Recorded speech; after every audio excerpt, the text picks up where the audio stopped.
नमस्कार, मी निलेश श्रीनिवास संकेपाक, आम आदमी पार्टी सोलापूर शहराचा अध्यक्ष.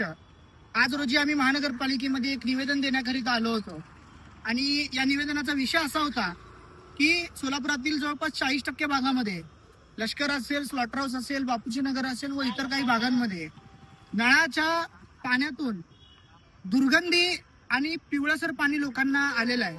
अशी तक्रार लोकांनी आमच्याकडे वारंवार केलाय. शुक्रवारी ही घटना घडली. शनिवार रविवार सुट्टी असल्या कारणाने आम्ही आलो नाही. आज सोमवारी आम्ही जे पाणी नागरिकांना नळातून दिलं गेलेलं आहे पिण्यासाठी, ते पाणी आम्ही अधिकारी साहेबांना दाखवायला आलो होतो की साहेब असं असं शुक्रवारी नागरिकांना दूषित पाणी आलेलं आहे.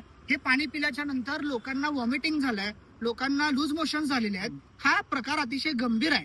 तर साहेबांनी असं मला स्पष्ट सांगितलं की हे पाणी पिण्यायोग्य आहे. मग त्याच्यानंतर आम्ही साहेबांना म्हणले की साहेब आम्ही घरातूनच पाणी आणलंय, जे पाणी तुम्ही आम्हाला पिण्यासाठी दिलंय ते पाणी तुम्ही प्या. तर त्यांनी शेवटी पाणी एक घोट घेतला, परंतु ते घोट सुद्धा त्यांनी पिलं नाही, तोंडामध्ये तसंच ठेवलं आणि ते थुकले. परंतु त्यानंतर हे पाणी आम्ही घरातूनच आणलेलं आहे. तर हे जे पाणी आहे ते नळातूनच आणलेलं आहे हे दाखवून देण्यासाठी आम्ही स्वतः एक घोट ते पाणी पिलो.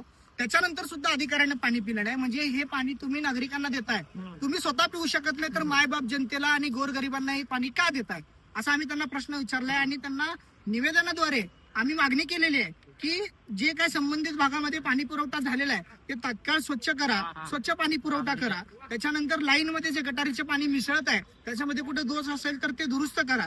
तसेच संबंधित जे पाणी आहे त्याचे नमुने प्रयोगशाळेत पाठवा. त्याच्यानंतर लोकांच्या आरोग्याच्या दृष्टीने शिबिर घ्या, आरोग्य शिबिर जे लोकांना आता त्रास झालेला आहे. आणि या सगळ्यासोबत आम्ही साहेबांना हे सुद्धा विनंती केली की तुम्ही सुद्धा थोडं संवेदनशीलतेने विचार करा आणि जनतेला पिण्यायोग्य चांगलं पाणी द्या.